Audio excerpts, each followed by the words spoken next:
Have you ever wondered what drives someone to lie so boldly they risk everything?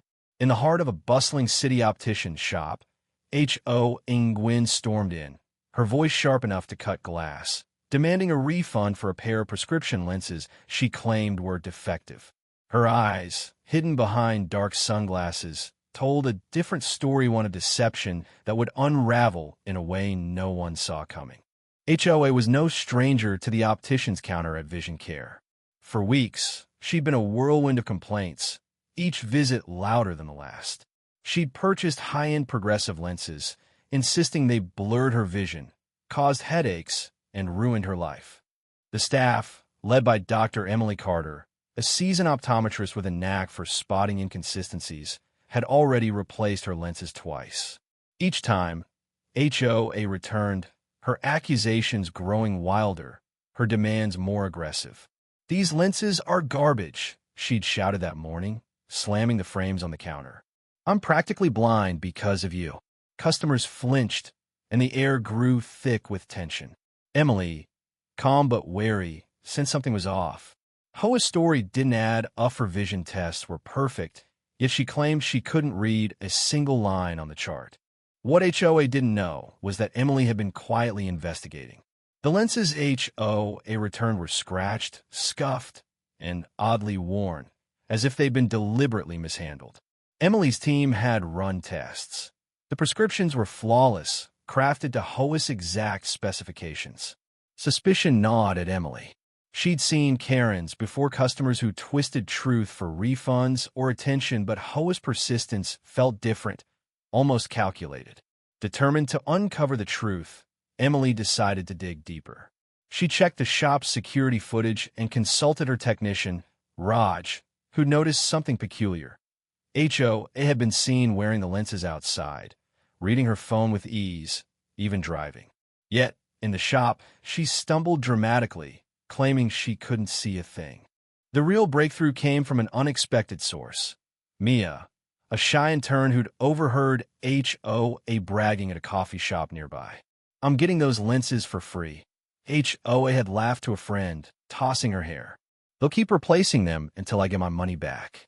Mia, barely 19 and nervous about speaking up, confided in Emily after hours. "I didn't want to cause trouble," Mia whispered, "but she's lying. I saw her reading a menu without any trouble."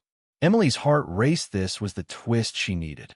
Armed with Mia's testimony and the footage, she prepared to confront HOA, but not before setting a trap to expose her once and for all. The next day, HOA returned, her sunglasses gleaming, her voice dripping with entitlement. "I want a full refund, and I'm not leaving until I get it," she declared, ignoring the stares of other customers.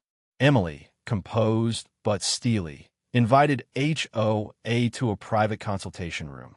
"Let's test your vision again," Emily said, gesturing to the eye chart.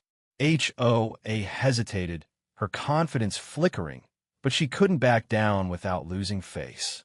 As she fumbled through the test, misreading letters she'd correctly identified weeks before, Emily quietly activated a hidden camera. Then came the trap. Emily handed HOA a pair of new lenses, actually plain glass with no prescription.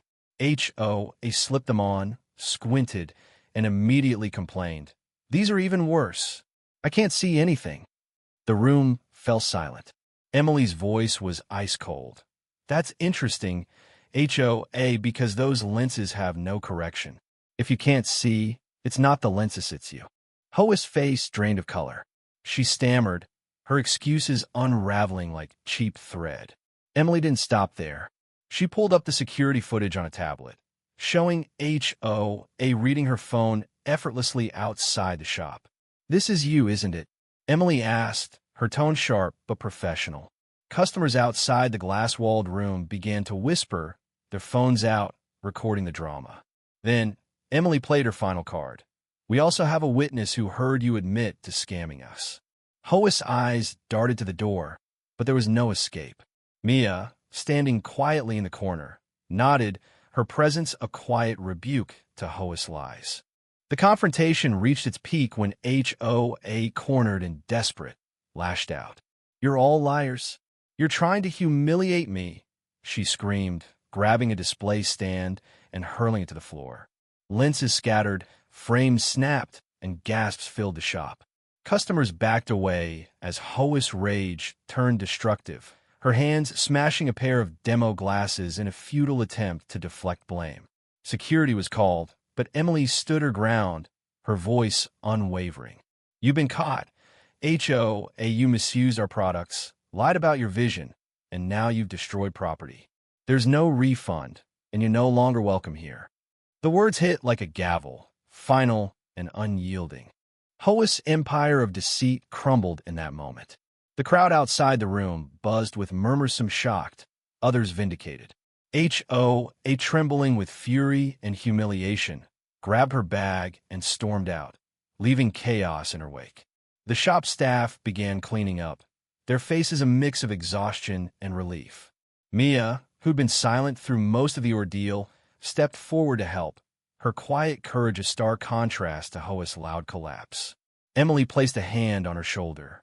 "You did the right thing," she said, and Mia smiled, her confidence growing.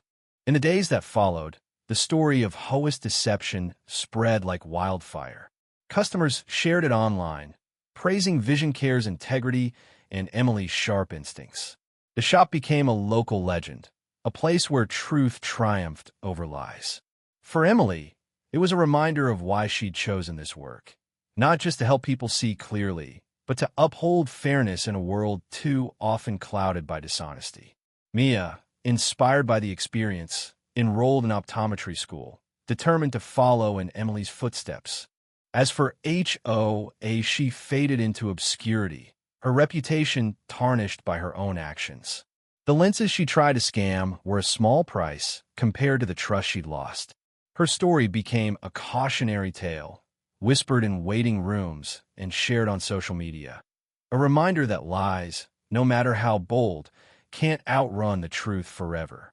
What do you think? Where do we draw the line between standing up for ourselves and crossing into deception?